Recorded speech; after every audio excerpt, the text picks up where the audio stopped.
80s icon Freddy Krueger limps into the 1990s with Freddy's Dead, The Final Nightmare, and I guess it seemed as good of a time as any to bring the series to an end. It had a good run, but couldn't really keep up with the pace that they've been going at forever. And I guess it's better to burn out than fade away, right? Best to end it on their own terms. Give Freddy a fitting finale. Make it stick. Make it known. And there's no misreading this title. Freddy's Dead, The Final Nightmare. You know Freddy's going to die in this one, and he does. More or less he stayed that way. And in this final film, at least for the original series, it was the last. I mean, we had New Nightmare after this, but that was kind of a standalone and kind of its own thing. We had Freddy vs. Jason, which was more just kind of a fun crossover movie with no stringent continuity within the series as a whole. And there was the remake, which was a remake. So in a lot of ways, this really was the original run of Freddy movies coming to an end. And that definitely comes with expectations. You would think for the Final Nightmare film, we'd get a balls-to-the-wall, epic, blood-spattered, scary, thrilling bloodfest. That would make us all happy to finally see Freddy get his comeuppance, but at the same time, sad to see him go. Something awesome, something memorable. After all, on the poster, they said they saved the best for last. Hey, that sounds promising, right? Well, it's not exactly what we got. It seems very clear that at this point they decided to embrace the more comedic aspects to the series that had kind of come into place at the time. And they made it into this kind of odd, almost cartoon-like odyssey that's not really scary at all. And much like with the last film, The Dream Child doesn't really have much by ways of body count or gore. So it's kind of a modest movie. Actually, it's not too large in scale, and it does tell a smaller story. Most people will tell you this one's a stinker, or at the very least, cite it as a guilty pleasure. But let's try to consider for a moment at least what they were going for, what they wanted to say for Freddy's last hurrah.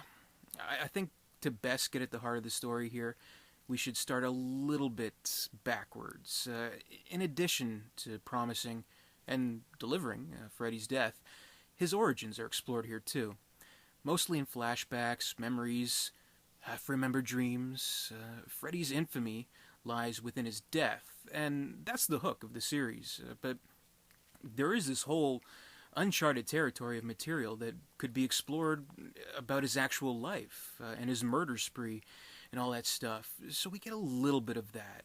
Not too overexposed, not too sympathetic to the character, not to make him a piteous kind of being, but just enough to give us some insight as to how Freddy Krueger became Freddy Krueger. Well, a lot of the story we already know. We know about his mother, the nun, and getting stuck with the insane asylum inmates, and her being raped and then giving birth to Freddy, and the whole son of a hundred maniacs thing. Well, it would seem such a reputation precedes itself and doesn't seem to stay secret. We get a glimpse of Freddy in primary school. He's being teased in class. All the kids ganging up on him, calling him son of a hundred maniacs, son of a hundred maniacs, which you might feel a little bad about had he not murdered the class hamster with a hammer first. Animal abuse, always an early warning sign. That's textbook stuff. We also see Freddy's teenage years, where he's taking regular beatings from his stepfather, played in a cameo by Alice Cooper, which is pretty cool. I'd say it's a good fit. And Freddy murders him, or at least it's heavily implied that he does. It's hard to tell with that cheesy 3D camera angle. Yeah, parts of this movie were filmed in 3D. Amazing, I know. But what's most interesting to see here is the flashbacks. Somewhere along the line in Freddy's story, some woman out there had the good graces to marry Freddy and start a family with him. How that courtship went down, I have no idea, but that's grounds for an entire movie in and of itself. I'd like to see that. A romantic comedy, maybe. Just because it's a love story doesn't mean there can't be a beheading or two, right? Anyway, in this chapter of his life, maybe he's doing the picket fence, pie cooling on the windowsill, daughter in pigtails, domestic thing. But we know, of course, he's out there at night, kidnapping kids, bringing them to the boiler room, and killing them. He keeps evidence of this, all in an easily accessible backyard shed, which his wife stumbles upon one day. Like, maybe she was like looking for the fucking lawnmower and then finds all this torture stuff, all these gloves, murder spree newspaper clippings, all these horrifying things. So Freddy finds her, that she's found out. He kills her, strangles her with his bare hands.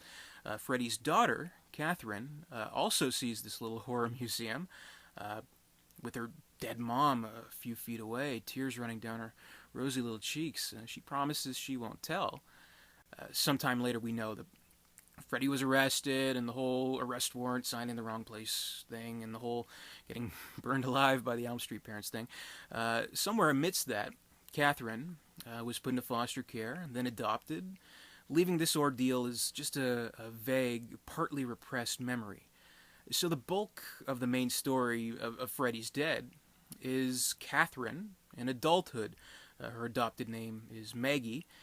She's played by Lisa Zane. She works in a youth shelter, which is kind of karmic.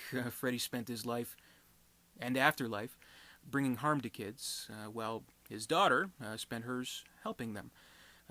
Things start unfolding once a nameless teen, John Doe, makes his way to the shelter mysteriously.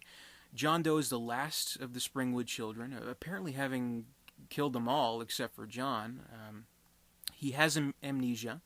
He doesn't know what the hell's going on, doesn't know who he is, only that he shouldn't fall asleep, because if he does, something bad will happen.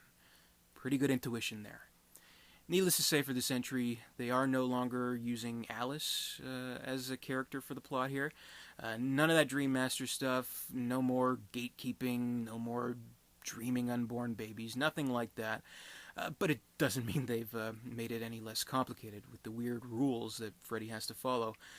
So basically the scheme in this one is that Freddy is to get John to track down Maggie, bring her back to Springwood. He gives both of them little hints of this in their dreams, like the little girl with pigtails, presumably Maggie in her youth, but really, who is she? Is she trying to help? Is she trying to warn them? Their dreams are connected somehow. Maggie thinks that if they go back to Springwood, if they go back where John came from, maybe this will help jog his memory and somehow help him. And maybe it'll help her too. Mutually beneficial. Not so great intuition there. So they take the shelter's van out for a road trip, and once she's in Springwood, Freddy can hop inside her dreams or inside her head and finally have dominion over other areas. As Freddy puts it, every town has an Elm Street. He's piggybacking his way out of Springwood to kill elsewhere, and the only way he could do that is through his own blood. That's basically it, I guess. Why they spend so much time dicking around in Springwood, I don't know. Maybe Freddy needs to gather a little bit of energy first and kill some kids before he's able to have enough power to cross that imaginary barrier. Maybe, I don't know. But let's talk about this fresh batch of victims that Freddy has in this one. It just so happens that when John and Maggie were taking the van out of town, 3 kids from the shelter were stowed away in the back. There's Spencer, Carlos, and Tracy. Their hope was to get away from the shelter and run away because they're messed up kids with nothing else to lose. And unknowingly, they just bought themselves direct tickets to Kid Killville, USA, and for at least 2 of them, the ticket's one way. They're not bad. They're all right characters, and I think the 3 actors, they do have good chemistry amongst each other. But they do have to take a backseat to John and Maggie, who are more of the central focus here. We only have a few scenes to really get a sense of them and what they're about. I would say they are a bit different than your usual Elm Street fare. A lot of the types of kids we've seen in the movies prior to this, they're the high school kids with, for the most part, problems that are usual of the average teenager, I guess. The trio here is more damaged. They're outside that circle of normality. And they're all victims of parental abuse, and they each sort of represent different kinds of abuse. Spencer, the gamer stoner, experienced mental abuse from his overbearing, undercaring father, always under pressure to be exactly like him. Carlos, who can't hear anything without his hearing aid, experienced physical abuse, as we would find out a little bit later in the film. His abusive mother would be the reason why he needs that hearing aid. And Tracy, she experienced sexual abuse at the hands of her father, leaving her with a drive to be as physically defensive as possible and can't stand to be touched. They're all scarred in their own ways. And though they have the typical funny back and forths between each other, though this very much is a comedy movie, in its own way, the movie shows us characters affected by some pretty heavy, serious shit, but without being heavy and serious itself, which is what's so cool about this series as a whole. They can get away with that kind of stuff. And I think they're able to get away with pushing it even further, just a little bit further here, because they're not really the direct focus of the movie, and there's just so much silly crap going on elsewhere anyway. Need I remind you that this is the movie where Freddy uses the Nintendo Power Glove as a weapon? So yeah, Maggie and John are searching Springwood for some answers, while Spencer, Carlos, and Tracy, they try to take the van back to the shelter after Maggie orders them to do so. But after going around in circles, likely caused by Freddy's trickery, they happen upon his house and decide it would be a great idea to get some shut-eye there. So Freddy has free reign to once again do what he does best. As we could expect in this outing, the kills in this movie are just fucking ridiculous. Absolutely ridiculous. But to be honest, I mean, they're kind of funny, and they work okay in that respect. Carlos is the first to go. Freddy gets his hearing aid, leaving him to wander around the boiler room, completely deaf, as Freddy dances around like an asshole behind him, which I'll admit inspires a few chuckles. He rigs the hearing aid to be super amplified so that even the slightest noise, such as water dripping or a pin dropping, is absolute torture. And for the final trick, he whips out a chalkboard, he lets loose on it with his blades, and that causes Carlos's head to explode, and he says, "Nice hearing from you, Carlos." Oh, Freddy, you rascal, you. Spencer, he gets stoned, he falls asleep on the couch, not before he sees one of those anti-drug commercials on the TV, you know, the one with the fried eggs. This is your brain on drugs. The commercial actually stars Johnny Depp, who of course played Glenn in the original film, so that's pretty cool. He's credited here as Oprah Noodle Mantra, quite possibly one of the greatest pseudonyms of all time. Spencer's sucked into the TV, bopping him around into a video game where Freddy has some fun with him, controlling him, bouncing him all around the house, things like that. Finally pushing him into a pit of death and killing him. There's a neat effect, too, where the TV fills up with blood and overflows, but let's face it, you can't beat the bed geyser from the first film.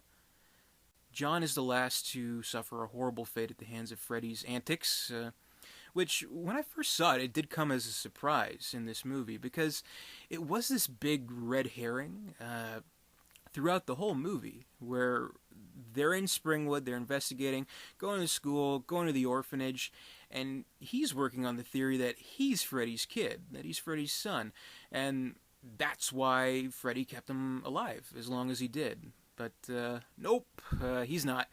As we know now, he was only using him to get to Maggie, get her in the picture.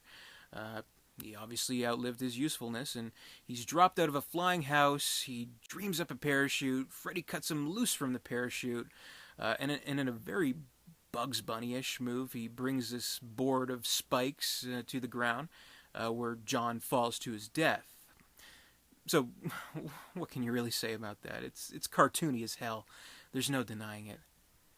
But really, the death that everyone wants to see in this movie is Freddy's death. It's the one being advertised. It's the one in the title. So the driving point of intrigue here is to see how they're able to do it. and it's not bad. When they're back at the shelter for the final act of the movie, the doctor, played by Yaphet Kotto, actually, who's kind of this new age hippie dream specialist, who's actually a pretty cool character, he figures out that Freddy can be brought out of the dream world, and when he's out in real life, he can be killed for real as a human.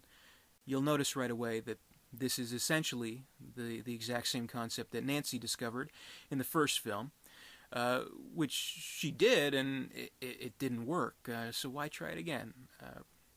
What the hell's so different this time? I guess Nancy didn't have any pipe bombs, so there's that. What we get is Maggie going into her dream, taking Freddy out into real life, and battling it out with him in the basement of the youth shelter. It's a decent enough fight, and Freddy takes a good beating. His fingers are snapped back, his nose is bitten, ninja stars are thrown at him, he's stabbed with his own glove. Yeah, how do you like that, Freddy? And then he's blown up with the pipe bomb. Not especially imaginative, but I suppose it got the job done. I'd say it's a fairly satisfying death to see. So that's it, and that's the end of Freddy. And on the whole, it's underwhelming to say the least. Though I wouldn't say it's a complete turd either. There are good things about it. I liked seeing a little bit of his backstory, but not too much, and how it was revealed that all this time he had a daughter. No matter what the franchise is, if it goes on long enough, they'll throw in some revelations, bring some surprises out of the backstory. Sometimes it works incredibly well, like Empire Strikes Back, Luke being the son of Darth Vader. That's a good surprise. That's a classic example. Other times, maybe not so much, like, say, Scream 3, Sidney having a long-lost brother. What the fuck was that about? Freddy having a daughter, I think that makes sense. I think that works. All that stupid crap with the dream demons, the dumb little floating rod puppets that, according to Yaphet Kotto's character, seek the world for the most twisted souls imaginable and give them infinite power, which finally explains why Freddy can show up in dreams. That not so much. I have no further comment on that bullshit. But the fact that he was moonlighting as a loving father and husband by day, and he was a demented killer by night, sure, I'd buy that piece of history. And it's not entirely out of the question that he'd have a kid of his own out there somewhere that we've only heard about until the last movie. Sure. I think you can take some closure out of that with his backstory, and the contrast between him and her, how he kills kids, she helps them. There's storytelling logic to that, there's balance. This movie is ultimately about kids, and about their parents, or lack thereof. It's about abuse, about orphans, John Doe with no memory at all, the last of all the Springwood kids, completely abandoned, wandering aimlessly, thinking maybe Freddy's his father, and oddly accepting that. The trio of kids trying to get away from their parents after suffering terrible abuse, cutting that link and moving on their own. The town of Springwood, all deranged parents with no kids around. They've lost their minds. They've become opposite orphans, if that's a thing. Maggie finding out the truth about herself, about her past, and solving her own mystery. So it is this odyssey, and it's a nice break from the usual Elm Street formula. It's this comedy horror, but also sort of a mystery, where characters are guided by their gut instincts, clued in from what they see in their dreams, seeking escapes, seeking answers, maybe not liking what they find. At the root of all this, there is Freddy, father to all these orphans in one way or another, killing them, collecting their souls, eternally bonding with them. But here's this maniac who kills anyone he'd shake his glove at, kids of the neighborhood, kids of Elm Street, his own wife. But who he doesn't kill, or won't kill, is his own daughter, his own blood. And she'd be the one who ends up killing him. Maybe there's some poetic justice to that. I don't know. You can look at it any way you want, but it is a subpar nightmare film, that's for sure. But maybe it does at least have that guilty pleasure kind of appeal to it. I could think of many better ways to see the series end than what we got with this. In fact, Peter Jackson actually wrote a treatment for the film called The Dream Lover, which actually sounded really cool. And if you haven't heard of that, I encourage you to look that up. And it's a shame that that never came to be, but hey, why not make it into a graphic novel? That would be awesome. Someone get on that. But Freddy's Dead, the final nightmare, went into the direction it went in, and that's just how it is. And I can't really blame the movie for not being exactly what I would have wanted it to be. Of course, I would have preferred this to be scarier and grander and better and have more kills. But if they were intending to make this more comical and fantastical, I do think they delivered in what they set out to do, in most respects. I don't think this would be the perfect ending to the series as a whole, but for where the series had found itself at the time, this seems like the most suitable stopping point, if that makes sense. Bottom line, burning question here, is this a good movie? Not especially, but I've seen worse. As a nightmare film, it's not all that up to snuff. As a finale to the series, it leaves much to be desired. They went the comedy route, and that's fine, but even judging it on those terms, it's not all that groundbreaking, though we can't always expect a horror series to evolve into comedies so seamlessly and effective as something like, the Evil Dead series, and not all finales can be as fucking awesome as Army of Darkness. The plot isn't anything special or enticing. The characters are decent. The effects are good. There's a lot of in-camera practical trickery here that I think shows a lot of innovation, and I think is really well done. It was nice to see Robert Englund get some screen time without the Freddy makeup in the flashback scenes, which is something we only really caught glimpses of before, so his mug gets some well-warranted exposure, I think. When he does have the makeup on, though, man, it's not so good. It looks a little cheaper than the norm. It's not what we fell in love with. It's too different. The 3D gimmick was stupid, but I guess you can't blame them for trying. It's ultimately a harmless movie. I would say probably for fans only, for marathons only, if you want to watch every single one. It is harmless, it is entertaining in its own ways. If you're in the right mood for it, it's actually a pretty enjoyable movie. Though for all intents and purposes, this did bring the original run of the series to an end, but it wouldn't necessarily be the final nightmare. And I think we can all be thankful for that. Freddy's Dead, the final nightmare, that's my review. So, yeah, this isn't really the most loved movie in the series. A lot of people would list this at the very bottom when it comes to, the ranking of the series. I personally wouldn't have it too high myself. But, like I said, if you're in the right mood for it, I think it delivers what it sets out to do if you don't expect too much out of it. But as always, I'd love to hear your thoughts. Comment below. Let me know what you think of Freddy's Dead, the final nightmare. Comment, rate, subscribe, all that good stuff. More reviews to come. There's still more in the series that I will be covering, doing reviews of, so you can look forward to that soon. In the meantime, thanks a lot for watching, and I'll see you later.